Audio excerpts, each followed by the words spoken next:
Buenos días, encantado de estar aquí. Bienvenido y feliz año nuevo. Igualmente, gracias. Prior general, se dice así, ¿no? Prior general de la Merced. De la Orden del Carmen. De la Orden del Carmen. Madre mía, la Orden del Carmen. Monte Carmelo, es que yo vivo en Monte Carmelo, en el barrio de aquí de Madrid. Tenemos un contacto ahí, ¿verdad? De alguna manera. Bueno, y algún contacto más desde el punto de vista de los corredores. Porque correr hace mucho bien para el alma a veces también, ¿no? Sí, es una escuela de vida el correr. Los que llevamos muchos años corriendo vamos notando ya los años, pero seguimos en la brecha, sí. ¿Maratones? Bueno, el maratón lo hice en tiempos, ahora ya me conformo con la media maratón nada más, pero sigo corriendo, sí. Esta manera 21 kilómetros es yo creo que mi distancia son 30, ¿Ah, sí? Pero 21 está muy bien. Con el maratón ya se te hace un poquillo...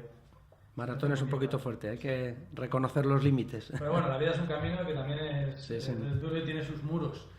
Vaya. Signos, gestos, guiños, reflexiones sobre la vida religiosa de nuestros días, editada por Salterre, del Grupo Comunicación Loyola. ¿Qué nos cuentas en este libro que viene ilustrado por el Pantocrator famoso? ¿Qué nos cuentas en signos, gestos y guiños? Pues mira, este libro es el resultado de 4 años de colaboración con la revista Vida Religiosa de los claretianos de aquí de Madrid. Sí. Entonces yo he publicado ahí una paginilla que me pidieron y bueno, pues a los 4 años ya le dije al director que me empezaba a repetir, que se me acababan las ideas y tal. Y luego pues me he sentido muy a gusto ahí y luego pues por amistad con Salterre, que es una editorial con la que yo he colaborado mucho, pues lo hemos publicado aquí en Salterre y bueno, lo que pretende ser es una serie de signos, de anécdotas, de historias que puedan ayudar un poquito a la vida religiosa de hoy. Después de 11 años como prior general, pues ya hay muchas experiencias acumuladas y entonces, bueno, no es un libro de teoría, no es un libro de teología de la vida religiosa, ni muchísimo menos, sino simplemente pues contar una serie de anécdotas e intentar sacar unas conclusiones, un mensaje, una enseñanza, ¿no? Porque además tú, en esos años de general, has tenido que viajar mucho por el mundo y se tiene una visión de iglesia, supongo que mucho más amplia a la que podemos tener los que no nos movemos demasiado. Totalmente. De hecho, yo creo que tenemos que tener mucho cuidado los superiores generales europeos de no generalizar la situación de Europa. Yo la primera vez que fui a Indonesia, a la isla de Flores, pues llevaba mi discursito preparado, que lo soltaba por todas partes, y entonces estaba hablando de la terrible crisis de vocaciones que nos asola y bla, bla, bla, y tenía delante de mí a 60 jóvenes, todos con su hábito, tal, entonces, ¿qué dirían de qué está hablando este hombre? Entonces hay que tener mucho cuidado. En esto yo creo que es uno de los temas donde hay que estar atentos a no generalizar la situación europea, ¿no? Porque la catolicidad también es un poquito eso, ¿no? No solo no uniformidad precisamente, sino al revés, encontrar lo que nos une con las perspectivas tan distintas. Distintas sensibilidades, distintas... Hombre, yo creo que en esa tensión entre unidad y diversidad las órdenes religiosas nos jugamos mucho, ¿no? Que no siempre es fácil, pero yo creo que es muy bonito también el decir, bueno, como un mismo carisma se puede también expresar de formas distintas, manteniendo lo esencial, ¿no? ¿Es posible realmente hacer eso? Bueno, Jesús, yo soy muy ingenuo y muy optimista, entonces yo estoy convencido de que sí. No es fácil, porque hay veces que, claro, hay cosas un poco estrambóticas, pero también en Europa las tenemos. También en Europa nos hemos un poco caído en la rutina, etcétera, y entonces desde fuera también nos enseñan a ser carmelitas. Esto también conviene tenerlo también. Porque a veces desde Europa ser carmelita, ser de la congregación religiosa, ser cristiano, parece que como se nos daba por hecho. Sí. Veníamos una cultura judío-cristiana, valores no impuestos, pero sí insertos en nuestro ADN, y es una situación como que también ha cambiado, porque en Europa nos quejamos mucho de que está desapareciendo Dios, de que ya, no sé si a ti te habrá pasado, pero yo ya me he encontrado chavales jóvenes en el Museo del Prado y en otros museos sin saber exactamente quién es ese señor, el señor de la cruz probablemente todavía también, pero muchos de los signos que dábamos por aprendidos, por innatos, no se dan. Incluso ahora con el Belén se dan por hecho más el Caganer en Cataluña probablemente que casi la figura de los pastores o del ángel. Sí. No, es una situación nueva que nos vamos a encontrar y ante la cual, pues, en fin, yo creo que tenemos que, en primer lugar, ser conscientes de ello, porque muchas veces lo negamos, y luego, pues, afrontarla con serenidad. Yo hablo mucho en este libro de una serenidad teologal, Y la gente me dice, bueno, es que tú eres muy iluso y tal. Bueno, yo creo que nosotros religiosos, si no tenemos esa serenidad, que no es simplemente ser unos pasotas o ser unos tranquilones, ¿no? Sino que es, pues hombre, decir, sí, problemas, hay que afrontar situaciones y tal, pero bueno, desde una serenidad de que sabemos qué anunciamos y quiénes somos y que no estamos vendiendo... Y lleváis unos añitos, sobre todo las generaciones con más soledad, pues, viviendo en este mundo y... Hombre, la orden nuestra, que tenemos 800 años de historia, pues hemos pasado por desamortizaciones, por revoluciones, por mil cosas y bueno, pues que esto no significa caer en un providencialismo, que también eso es peligroso. O sea, hay gente que dice, pues Dios nos ayudará, pues ya sabrá... No, hay que afrontar los problemas. Hay que ayudar a Dios para que nos ayude. Exactamente. ¿Es optimista el general del Carmen para sí, de la orden? Sí, yo soy optimista realista. O sea, como tú podrás comprender, Jesús, yo he visto problemas de todo tipo en estos años y jaleos y de todo, ¿no? Has estado casi en 3 pontificados. Eso está muy sí, en 3. Sí. En 3, sí. Al final de Juan Pablo, Benedicto y... No, tienes razón, en 2. Bueno, Benedicto... pero supongo que estarás en alguna cargo de responsabilidad. Sí. De Juan Pablo II. Y he visto pasar pues estilos muy distintos y tal. Y hombre, yo soy optimista, pero también realista. Yo creo que ese equilibrio entre optimismo y realismo es muy importante hoy en la vida religiosa. Porque por un lado está la gente optimista, pero que está fuera de la realidad, que caen en ese providencialismo. Y claro, eso luego pasa factura, ¿eh? Lo estamos viendo en Europa, que el no haber tomado decisiones hace 10, 15 años, ahora nos está... Claro. Y luego está también el otro extremo del que es tan realista, que en el fondo está amargado y, hombre, pues sí hay que ser realistas, pero también un poco esponjados. Es decir, bueno, que anunciamos la buena noticia, no estamos vendiendo enciclopedias, ni coches, ni... ¿no? Sí, no vamos a cambiar de negocio. Exactamente. Pero, y esa tercera pata, en la que tú vas a ese optimismo realista, ¿cuáles son las 2, 3 claves de...?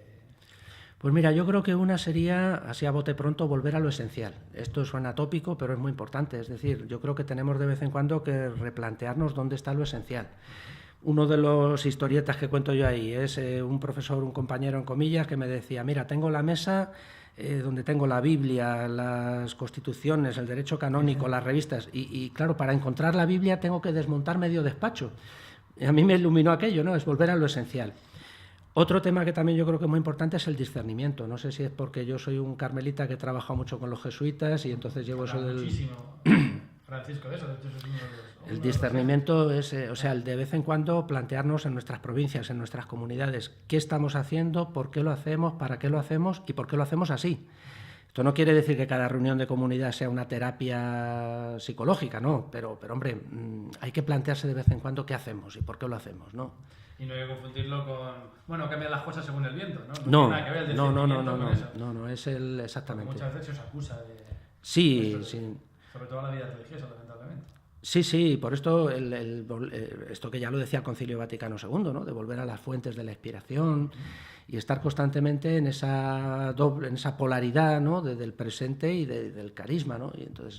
Y yo creo que son tensiones muy fecundas, ¿eh? Pueden ser muy traumáticas, pueden ser dolorosas porque a veces hay descalificaciones pero bien enfocadas, con esa serenidad, con apertura, yo creo que pueden ser muy fecundas. Es una tensión que también se tiene que dar en la vida religiosa entre la libertad del discernimiento y la obediencia.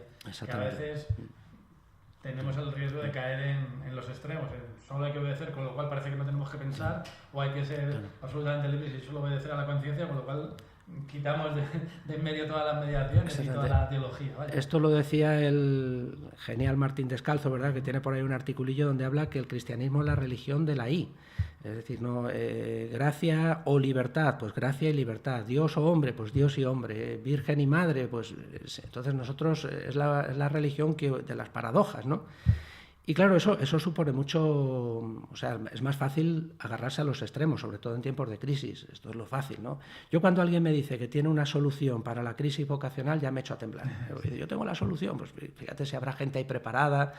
Entonces yo creo que hay que hacer mucho discernimiento comunitario, personal, y bueno, pues seguir caminando, ¿eh? Y esa Y que también es un más, sumando siempre avanzamos. Sí. Un poquito también es eso la fe en Jesús resucitado, que intentó no dejarse a nadie en el camino, al contrario.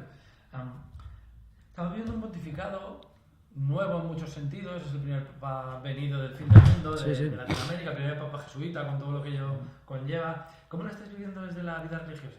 Porque tú, al ser general, estás en la Unión Superior de Generales, que también es uno de los grandes apoyos de este pontificado. Pero sí que es verdad que el trabajo que se está haciendo con los superiores generales es muy potente. ¿Cómo lo estáis viviendo?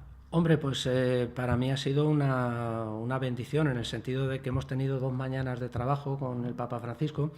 En la primera, él insistió en que no quería discursos, fue la condición que puso, no quería, que estaba harto de discursos. Sí. Entonces quería preguntas espontáneas. Allí dentro de la USG tuvimos una cierta discusión, una cierta polémica, de esto hace ya 6 o 7 años, porque algunos decían, hombre, preguntas espontáneas, a ver si va a salir por ahí algún descerebrado, impertinente o yo qué sé. Pero bueno, al final pactamos ahí una cosa intermedia. Y fue una gozada porque, claro, preguntarle al Papa así directamente qué piensa de esto, qué piensa del otro. Y él habló con una libertad absoluta. Y en esa asamblea de la USG fue donde él anunció el año de la vida consagrada, que yo fue también creo que fue un gesto de esperanza y de cariño y de aprecio por la vida religiosa en estos días. Ahora el Papa conoce la vida consagrada, o sea, no es que simplemente tenga esa actitud positiva, y de vez en cuando pues también hace críticas de la vida consagrada, que son muy sanas, son muy potentes. Sí. De la denuncia de las peleas internas, de no recuerdo ahora mismo cómo lo denomina él, pero el terrorismo de los chismes. Sí. Por ejemplo, fíjate, nos habló, que a mí me sorprendió, nunca había pensado en esto, en la falta de continuidad y de perseverancia en ciertos ministerios. O sea, yo que más bien tengo que pelear por lo contrario, porque la gente no se apolille y no se estanque. Y él nos dijo, bueno, cuando se asume, por ejemplo, una parroquia, los religiosos, ustedes están están haciendo un pacto con el pueblo de Dios. Es decir, no puede estar mariposeando, hoy cojo esta parroquia, mañana la dejo. Cosas muy interesantes, vamos, no tendríamos tiempo ahora, pero yo creo que el Papa Francisco, para la vida consagrada, pues está siendo un revulsivo, que duda cabe. Ya el Papa Benedicto tuvo también gestos muy cariñosos hacia la vida consagrada. Tuvimos una reunión con él, mucho más formal, mucho más... pero también tuvo algunos detalles también muy cariñosos hacia la vida religiosa. Habrá que reconocer también a Benedicto su capacidad de abrir determinados caminos. Sí. Sin Benedicto es imposible sin Benedicto, no solo sin su renuncia, sino sin muchas de las cosas que Benedicto empezó a hacer. Sí. Con nosotros los carmelitas tuvo un detalle que luego se ha repetido por ahí 1000 veces. Estaba en Castel Gandolfo, fuimos con 200 jóvenes y a mí, por ser el prior general, me pasaron allá a la primera fila y luego a saludar al Papa. Y era el domingo en el que se leyó el Evangelio de Señor, enséñanos a orar. Yo iba con mi hábito y capa blanca, en fin, todo elegante. Y nos pusieron en fila, todo muy vaticano, cardenales, arzobispos, obispos, y yo era el último mono de la fila. Y el Papa estaba muy relajado, empezó a saludar a uno y al saludar al segundo giró la cabeza y me vio a mí y me reconoció por el hábito y dice, hombre, los carmelitas, estos son los que nos enseñan a orar, lo que había dicho el Evangelio. Entonces todas las cabezas se volvieron hacia mí, yo colorado como un tomate, pero luego pues es una frase que ha dado mucho juego por ahí en asambleas y en capítulos y demás. ¿Se nos está olvidando orar en la sociedad de hoy? Pues yo creo que sí, yo creo que un poquito sí, pero hay también una ansia muy grande. O sea, yo veo que esto de la oración, que cuando yo era joven y tal, estamos más, yo creo que soy una generación por encima de la tuya, o dos quizá, no te estoy preguntando la edad, ¿eh? Yo tengo 42, sí. Sí, entonces bueno, yo tengo 56. 14 años. Esto es. La mía era, bueno, pues donde esto de la oración, incluso en órdenes de gran tradición, pues lo veíamos un poco, sí, es importante, pero lo importante es la acción social, tal. Y yo veo que ahora hay mucho interés por la oración. Lo que pasa es que eso también hay que discernirlo muy bien, porque a veces es una oración un poco evasiva. Hay mucha búsqueda de algo que te complete, que te llene. Al menos en Europa. Sí, búsqueda de serenidad, pero a veces la oración no puede ser solamente eso, ¿verdad? Es una píldora para paliar el estrés. Sí, exactamente. Y es una oración que te rebota. Es decir, sí, que tú encuentras ahí paz y es importantísimo, ¿qué te voy a decir yo? Para nosotros carmelitas es fundamental la contemplación, la espiritualidad. Pero si te implica para que tú puedas transmitir aquello que recibes. Te reenvía otra vez al mundo, te Volvemos reenvía a la suma, al I. Exactamente, a integrar, ¿no? Claro. Tenemos otro libro que parece que no tendría nada que ver con lo que estamos hablando, pero yo creo que mucho, porque una de las cosas que el Papa sí que agradece a la vida religiosa, entre otras muchas, es ese ser testigos en mitad del mundo sin perder la esencia. Y tienes aquí un pequeño librito que te reconozco que no conocía al personaje, pero por lo que nos has contado antes, me parece fascinante, que es Tito Brandsma, que es un mártir. Es un mártir de la Segunda Guerra Mundial. Sí. ¿Quién es? Pues mira, es una figura muy poliédrica, pero bueno, te digo así lo fundamental. Fue un carmelita, profesor de la Universidad de Nimega, de la que fue rector, y periodista, un periodista vocacional, reflexionó sobre el rol del periodismo, era su vocación profesional número uno. Eso casi le llegó a la muerte, por lo que nos contaste. Pues sí, porque con la invasión de Holanda, poco a poco las medidas fueron cada vez más fuertes y obligaron a la prensa católica a publicar las consignas antisemitas. Y entonces él, como representante del episcopado holandés, aunque no era obispo, pues le tocó lidiar con los periódicos católicos para decirles, no, mira, esto no podéis publicarlo, hay que resistir, como sea. Esto le llevó al arresto en enero del 42. Pasó por varias cárceles y campos de concentración y murió en julio del 42 en el campo de concentración de Dachau, al lado de Múnich. Fue beatificado por Juan Pablo II en el 85 y en aquella época solo había en Italia 3 canales, la RAI 1, RAI 2 y RAI 3. Y RAI 1 empezó el telediario diciendo, el telegiornale, diciendo, pues hoy un compañero nuestro, un colega nuestro ha subido a la gloria de Bernini. Y bueno, sí. Maravillosa frase. Sí. ¿Y en vías de canonización? Pues está en proceso de canonización, en fin, sabes que todo esto es muy complicado, el milagro, etcétera, pero bueno, está muy avanzado y es una figura fascinante. Fue, por ejemplo, por ponerte otro ejemplo, fue esperantista. De los creadores de ese idioma universal. Entusiasta del esperanto y, en fin, fue un hombre muy poliédrico y muy interesante y luego pues también una persona muy, en fin, como creyente, como carmelita, como sacerdote, pues también muy, muy entregado, muy generoso, en fin. Un día tenemos que hablar de esos procesos sí. de canonización. ¿Se han cambiado mucho o no en los últimos tiempos? Porque antes se hablaba de que eran procesos draconianos, aparte de muy caros. Sí. Y además hombre, siguen muy potente, pero sí es verdad que Francisco ha intentado simplificar el proceso. Sí. Siguen siendo muy caros, pero bueno, no lo digo como crítica, muy caros porque, claro, casi tienes que hacer 3 o 4 tesis doctorales, una sobre quién era él. Demostrar la santidad de una persona, que es algo aparte de lo sobrenatural. Claro. Sí, entonces si tú, hombre, repito que no es crítica ni mucho menos, pero que claro, teniendo medios, pues puedes dedicar a una persona a estudiarlo, a traducir del holandés, porque todo lo de este hombre está en holandés. Entonces, pero bueno, yo creo que es un testimonio muy bonito y que puede ser muy interesante para la Europa de hoy. Fue un hombre ecuménico, 40 años antes del Vaticano II. Él organizó un congreso con motivo del 15 centenario del Concilio de Éfeso, que definió a María como Madre de Dios, y antes del congreso mandó una carta a los hermanos separados, protestantes, un poco explicando lo que iban a hacer y cuál era el sentido. Y a mí hay gente que me dice, hombre, ¿y es que hay que pedir perdón a los protestantes o tal? Bueno, pues luego el Concilio Vaticano dijo eso, evítese en la predicación toda cosa que pueda escandalizar a los hermanos separados. O sea que en esto fue también un pionero. Nos cuesta mucho, no solo a los lefebvrianos y demás realidades, no, todavía nos cuesta mucho reconocernos como parte del mismo tronco. Bueno, lo de la O y la I. Exactamente, sí, integrar, final, sumar. Sumar e integrar siempre más sencillo y más productivo. Fernando, ha sido un auténtico placer. Solo me queda una pregunta más. ¿Cuál es el futuro de la Orden del Carmen? ¿O cómo lo has visto? Sí. ¿Y cómo lo ves ahora que no te vas de la Orden? Pero sí que en unos meses pues cambiarás de responsabilidad, que eso es muy sano también para la vida religiosa. Sí. También los obispos y el clero debería aprender un poquito. Bueno. Eso es una cuestión del modelo de la vida religiosa, de no apegarse al cargo. Bueno, pues yo termino ahora en septiembre, que tendremos el capítulo general y volveré un poco pues a ser un fraile normal y corriente, y muy contento además. El futuro, pues hombre, yo creo que vamos a vivir en Europa un futuro muy diferente, o sea, negar esto sería absurdo. Estamos oyendo que se cierran casas continuamente, que se unen provincias, etcétera, etcétera. Pero esto, pues yo creo que también nos va a ayudar a recolocarnos, a resituarnos, nos va a obligar a reinventarnos. Esto que hoy en la sociedad civil, las empresas y tal, pues nos va a ayudar a hacerlo y a hacerlo teologalmente y espiritualmente. O sea, decir, bueno, nosotros como carmelitas, ¿qué nos pide el mundo de hoy? Que nos va a obligar a repensarnos, ¿no? Con mucha humildad, que también yo creo que es sinónimo de sabiduría. Esto nos va a hacer muy humildes, no tampoco a una especie de autoflagelación continua, lo que hemos hecho mal, lo que no hemos sabido hacer, no. Son mundos nuevos, situaciones nuevas, sociedades nuevas, y queremos estar ahí, queremos estar apoyando, queremos estar contribuyendo, queremos estar testimoniando la buena noticia del Evangelio como carmelitas. Entonces, pues esto es un reto muy difícil, pero también un reto fascinante. Yo suelo decir hoy, imagínate cómo me miran, que este es un tiempo fascinante para el que quiera ser religioso de verdad.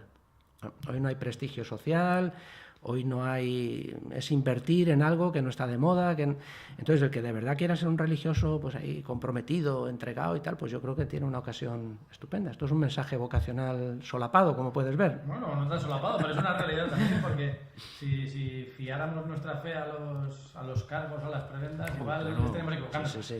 Y además no hay que dejar tampoco que este lenguaje agorero. Yo hay veces también que me canso ya de estadísticas apocalípticas y cuántos seremos en 2030 y en 2040. Bueno, pues seremos los que seamos, pero vamos a vivir esto con honestidad, con alegría. Serlo, por lo menos esperamos serlo. Claro, sí, estar ahí. Conscientemente y plenamente seguidores de Jesús. Signos, gestos y guiños. Me encanta la portada, sobre todo por lo del guiño. A mí me dio un poquito de miedo cuando la vi. Digo, alguno qué? va a protestar con el guiño ahí, pero bueno, yo creo que es muy alegre y que, hombre, Salter trabaja muy bien, entonces yo creo que es muy alegre la portada y muestra un poquito de lo que hay dentro, un mensaje esperanzado para la vida religiosa de hoy. Fernando Millán Romeral, lo voy a decir bien esta vez, general de la Orden del Carmen. De la Orden del Carmen, exactamente. Muchísimas gracias, ha sido un auténtico placer. Gracias, Jesús, gracias a vosotros. Y a ustedes, pues les esperamos en nuevas ediciones de las entrevistas en el Digital. Muy buenos días.